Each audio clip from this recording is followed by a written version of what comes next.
that song. Hey. God, I love that song. We are back. We are back. This is NASCAR. NASCAR is back. Actually, just realized, not all the way back yet. More better. Feeling better. Yes, there we go. Sorry about that, everybody. Hey. Totally forgot. Not representing the favorite driver right there. That's disrespectful. I know better than that. Hey. We're representing one of our favorite teams, just like I am. Bruins are starting tonight. We got them on TVs out there here at the Turtle Tavern, Wilford, Massachusetts, as we always do. Yes, that's what we always do. All right. Well, of course, everybody. We also know that I had a video with at Richmond that I did, a little special. So check into that. You'll learn about my whole experience there. But now that this is the actual podcast show, we're just going to talk about the actual racing. And next comes to the Roval. We're going to talk about Roval. So we're going to talk about the Roval. We'll talk about the was the Xfinity there as well? Yes, they were. I did not get a chance to see that race. Obviously, I was on vacation. That was not the race that the Cup guys did. I mean, it was actually not that exciting. Not as far as I saw. Yeah. Okay.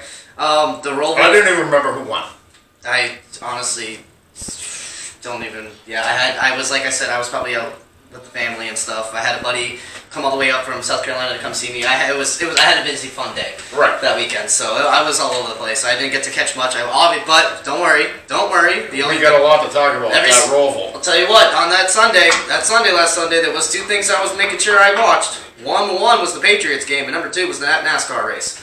So I made sure I got to watch both of those, even though I was in Virginia. I made sure. Too. Hey. I made sure. Here at the Turtle Tavern, I had the breakfast buffet with my wife before the game. Watched the game here, and then watched the race after. Watched the Roval. Yep, it was like it kind of worked out all perfectly. So it did. It really was. It's football and racing. Now, what could you ask for a better Sunday? Now let's start off with some of the things that we saw. Right off of lap one, one of our chase contenders goes right around. And Alex Bowman spins it, and he was on the bubble, and that could have been one of the defining moments, even though it was so early in the race, it almost was. He ends up going back out, getting some contact with Bubba Wallace. Yeah, I mean... Spins him out, even though he's a lap down. We will talk about that a little bit. We're not going to talk about it too much, but we want to talk about it a little bit. Right. We will talk about that after this. That happened during the race, which was really just odd. Chase Elliott drove his car straight into the wall on a restart, which we saw the year before with Keselowski did it, involved multiple more cars. Right. But Chase had such a great restart.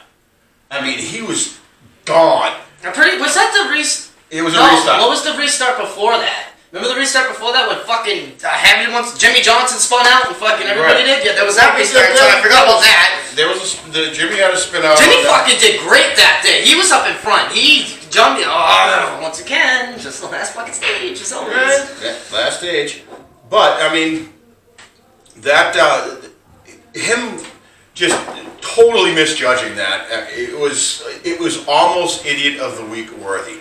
But the fact that he did it and then ran through the entire field and won the race, which means we're going to give him a reward. The redemption of the week award. Which, if we're going to give that award out, you need to do something that's like impossible, crazy and insane. And he did something that was crazy and insane. Went out there, crashed the car, came back, and not only that, he blew by Kevin Harvick. Harvick was standing there. It's like they was standing still. Harvick was standing still. I mean, talk about a setup in a race car that was just perfect. He did it. And you know something? I'm starting to think, man, the kid has a knack for road courses. He does. He has a really good knack for road courses. I mean, he won his first race at fucking Watkins Glen. And then comes back the next year and does the same thing against the same exact driver in almost the same exact situation. Literally. I mean, we got things that we talk about with race car drivers and talent and experience, but this kid, it's natural instincts when turning right. Chase Elliott, he really does got a natural. I mean, he was born with it. He didn't have to learn it. He was born that way. Chase Elliott is he's NASCAR. He's part of the fan. Chase Elliott is just all around great person, great for the fans, great class act, can win. It's just like his dad has his number. I mean, there's so much for Chase that's just so good about him and just so much to like about him. It's true. There's so much. I mean, I don't hear anybody saying, "Oh, I can't stand Chase Elliott." There's no reason. The kid is just. I mean, that's why he's NASCAR's most popular driver. I love Chase Elliott. I really do. I love the kid. He's NASCAR's most popular driver for a reason. He was my favorite when he came up in the Xfinity series. I heard about him back when he was in the K&N when we was talking about Chase Elliott, how great he was, and then I saw him when he was driving for Aaron's in the Aaron's car for a while. Then he did it in the trucks. Then he won his first truck up at Canadian Tire there. Yeah. And then after that, I just watched the kid explode in the Napa. With everything that happened with Truex the year before that, they needed a sponsor, and Napa went with him, and then next thing you know, Napa never left. Never left Hendrick Motorsports after that, and the 9 cars been Napa, Hooters, fucking Pizza Hut, and freaking Sunco or something like that in Energy, so. I mean, the race, they, again, as always, the coverage, the TV coverage did not do that race justice. Because I kept my eye on the ticker in the back. And I watched those constantly swapping spots, so I know back in the pack racing was insane. How good was Richmond? How good was their coverage? Because there was a lot going on that track that night when I was there. I'd have to say my eyes were everywhere that night. I'd have to say it sucked. The coverage sucked because it stayed in within the top 10, and I know short track racing. There was a lot of racing in the back that they just didn't even look at. No, it was nothing about it. Richmond, but the restarts and the start and the restarts and a lot of them battles up front were really good for a while there. But then there's Montreal. It was at Richmond. It was the whole track was great. Everything was awesome. I mean, of course, they kind of got strong at the front, but like I said, mid pack and on back was just a dog fight, and it was so awesome to watch in every single lane and every single decision everybody made, and just the craziness. And Richmond, short track. Richmond is probably one of the best short tracks ever. It really was. Martinsville was great, but I loved Martinsville. I thought that was an awesome race, but it had nothing compared to Richmond. Richmond was that was an experience. Dover, okay.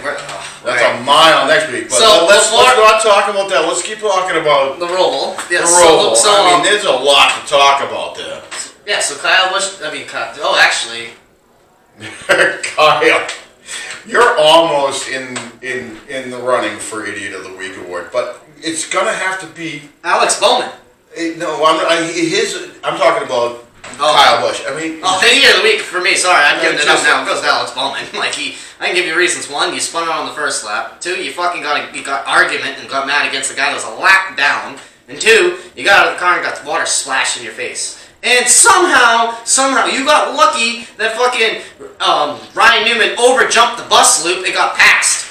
That's the only thing that even saved you. I'll give you credit. I don't know how the fuck you finished second, but you got lucky, and you had the Idiot of the Week award for just driving the way you did out there. Sorry, Alex Bowman. You're part of my team. I love you, dude. But yeah, dude, don't do that shit again. Idiot of the Week award definitely goes to the 88. I mean, Crybaby of the Year award goes to the 18 car. Even though that he's out front now, I don't know how he got points out front, and I just don't know how. No, he gets the I quit award of the week because during a red flag he stopped and decided that all right, our car's fucked. We're not going to finish the race. So he decides to just turn around, go in the garage, and finish and that's it. Yeah, go home. When you got, in 1997, Dale Earnhardt flipped 5 times on the back straightaway, crashed, and then looked at the car and said, "Oh, everything's still straight." Got back in the race and finished the race, so the car flipped over. So tells you how much pride he has on wanting to finish a race. Finishing a race means everything. Carl Edwards, he flipped upside down at Talladega in 2000, and I think it was like 9 or something. Yeah, 9. And guess what? He comes running. He at least ran across the finish line, at least across the line. Kurt Busch, 2012 Daytona 500. How much of a rough night he was? He said on the radio, "No matter what, we're finishing this race." Yeah. Because crossing the finish line of the checker flag means something. Just because you're ahead in the points and just because you think, "Oh, I can take that," no, that shows your fans nothing. That doesn't want to show you want to finish for them. Doesn't show your team that you're willing to finish to the end. It's a cowardly move. I do not like that. Do not fucking park the car if it still can run. I have been character assassinating Kyle Busch all season. But this is, I don't even have to do it. I'm doing it for Everybody else can do it for me. Because that just shows how little character Kyle Busch has. And for me, okay, and his talent is unquestioned. We do not question his talent. We question his character, and he doesn't have any. Well, Sully, you'll agree with me. How many times you sit here and rant about that, and I kind of just sit here quietly and I don't say anything? This is the first time you actually got me say anything, got me that mad and aggressive to be like, you're a fucking coward. Right. Because that's how we are. I had nothing. Every time he said anything bad about Kyle, I just sit there and let him do it. This is the first time, like I said, he's let me do it. I don't normally do this, but when you pull over at the end of a race just because, that's so cowardly and that's so disappointing for fans that wanted to see you finish the race. Yeah, you're not letting Kyle Busch fans are in that stands. You're letting down your fans. You're letting down the team, and it shows that you have no confidence of wanting and have no pride in wanting to finish a race. Oh, that is so sad. That really, actually, if Jimmy Johnson did that, if I paid all that money to go see Jimmy finish the race, and he was out there like, oh well, I'm just gonna turn the car around, I'd be pissed. I'd be like, that's not my driver. That's not my driver anymore. I want to take pride in the guy that wants to finish a fucking race. See that checker flag waving. Then take a DNF. That was. I mean, I can't even. I want to say more, but I know I'm going to say some shit that's just pure fucking wrong, and I'm just not going to do it. So I'm just going to leave it at that. I'm going to leave it with what he said, because I don't have to say anything about that fucking 18 car today, because he just did it. Yeah, I thought that was completely pathetic, and I was just not happy about any of that. I really wasn't. Other than that, dude, I thought Chase Elliott's victory lane burnout, I thought that was absolutely amazing. He did a burnout right where he crashed. That was incredibly cool. That was the best part of that. I thought that was awesome. That's what I mean. Chase is just a fucking man, dude. I love Chase Elliott. I loved the race itself. I mean, all over that track was just so much fun to watch. Because the coverage wasn't good, but it wasn't as bad as Richmond. And they panned all over that track because I don't even think they knew what they were doing. Because it's only the second time this thing's been run. So they were panning all over the track to all sorts of different battles. And they were like, oh, there's a battle here. We don't know where they are, what they're doing, but let's watch it. And that was a hell of a race put on by the Cup guys. And you knew the Cup guys could do it. And they did it because the Xfinity guys really didn't. Yeah. They did not put on a show. I'm pretty sure that was the Christopher Bell show. It might have been. No, I think it was someone else, like Austin Cindric, I think that one. I know, like Chase Briscoe or something. I think Briscoe won it last year, but I know it was someone like just random that duh, it was AJ Allmendinger. Dinger did it? Yeah, it was AJ Allmendinger. Sorry, now that I think about it, he's the one that won the race, yes. I know Cole Custer was up there the whole freaking time trying to like battle for like second or third, and somebody was just like, meow, later, dude. Yeah, like I said, I just remember seeing, now I think about it, the 10 of AJ. He won the race. Yeah, well, so I didn't even remember because I was so freaking bored. I don't know. You know, with the Roval, everybody, you need to either be a fan of road course racing. And the Roval's different because it's not a straight course. It's half of a racetrack and then half of a road course. So it's like you get the high banks and you get the fast speed of the back straightaway and stuff, and then you get the turns and stuff. But last year, then you have to drive through all the shit. Yeah, last year the Xfinity Series put on just as good of a show as the Cup guys did.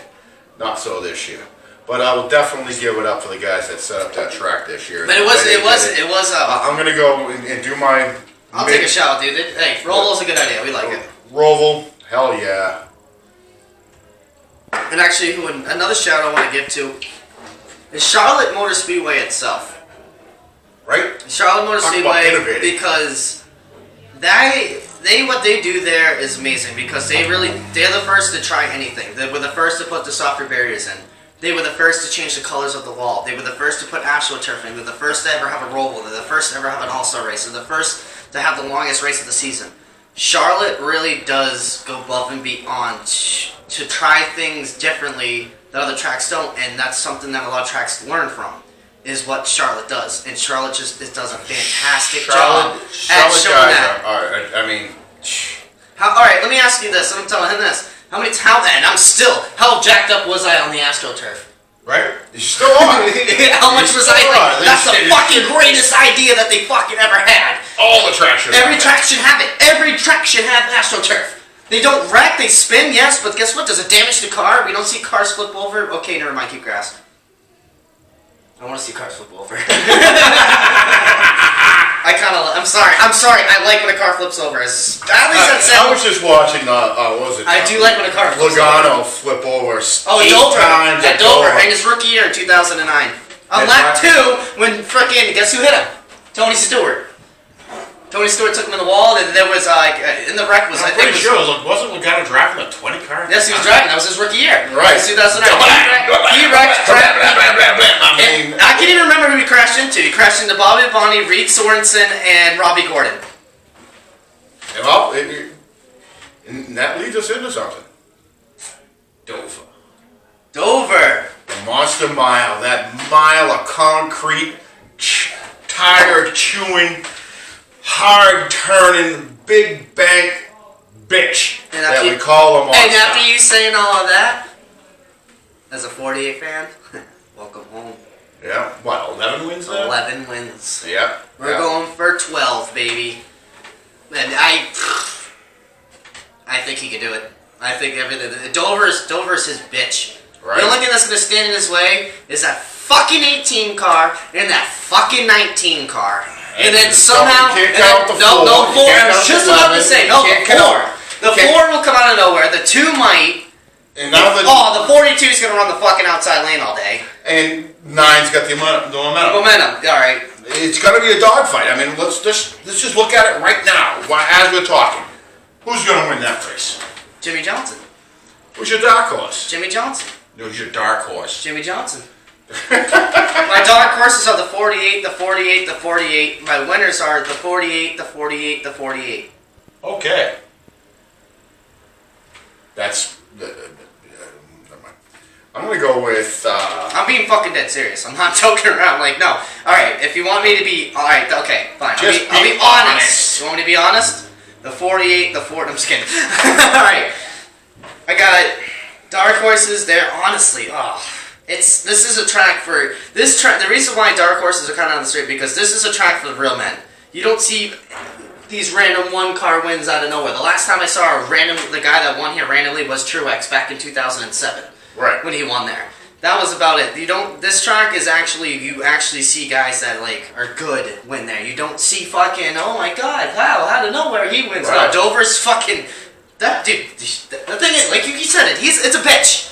It's a bitch. The dark horse. I'll pick like Ryan Newman. I was just about to do that, you fuck. I'll take like Ryan Newman, Daniel Suarez, and Daniel Hemrick. And I know what? I think all of them are going to fail miserably, but I'm going to pick them just because. My favorites is obviously Jimmy Johnson's number 1. I feel like I don't even care. It's his track. I don't care. Even if he fucking does bad, I'm still going to... I'm out next year. Guess who's going to win Dover? Jimmy Johnson. So I'm already telling you right now, every year I'm going to pick him for Dover.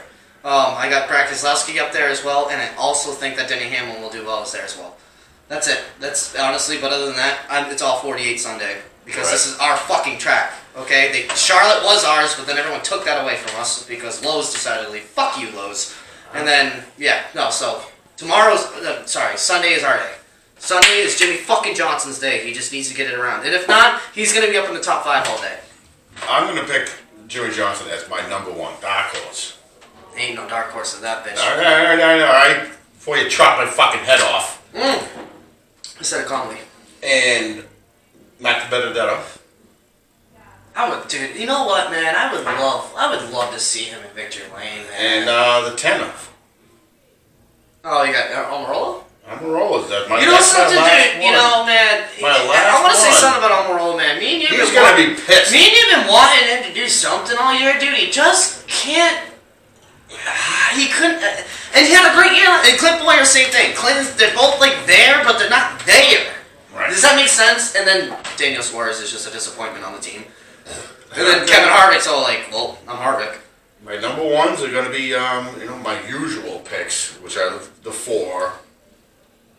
You can't knock out the 4, man. You can't knock him out, man. You can't. My number 1 picks, the 4. Then I'm going to pick Chase Elliott. I'm going to pick the 42. 42, dude, he could be a sleeper. I don't think he's a favorite or a underdog. I think he's a sleeper. Yeah, That's what I think I he is. have to say it because the guy fucking comes back so good after a bad race. The 18.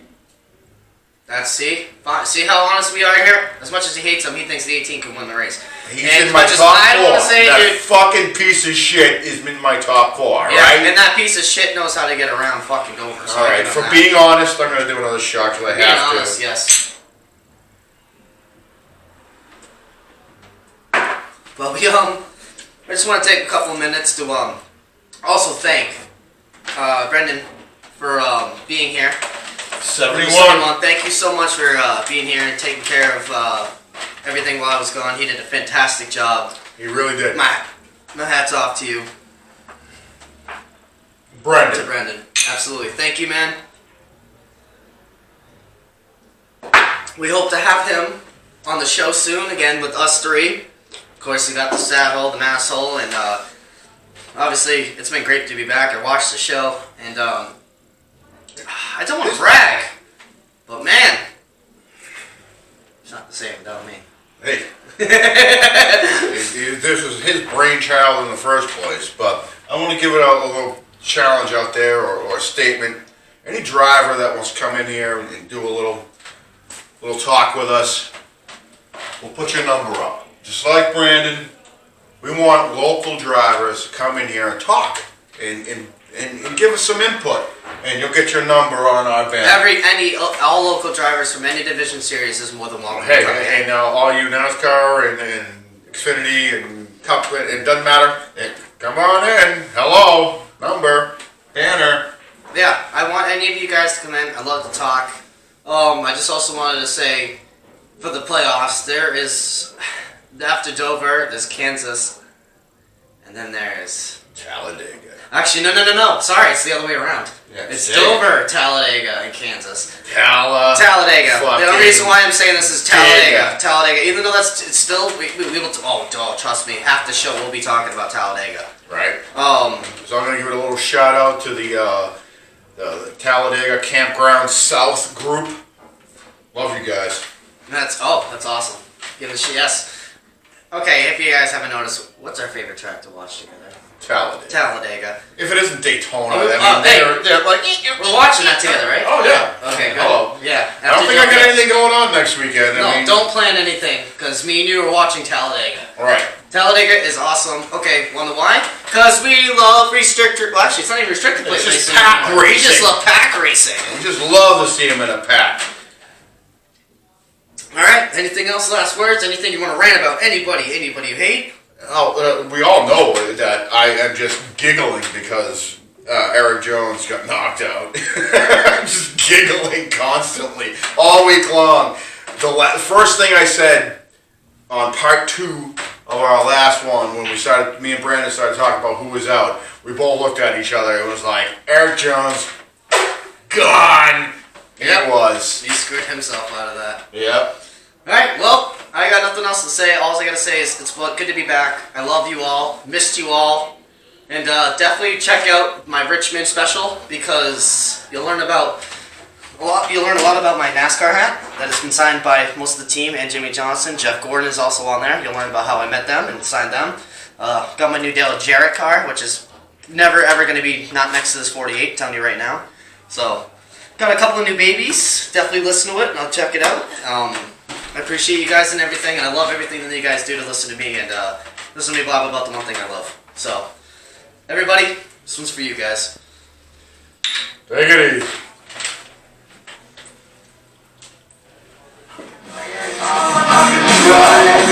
Take it.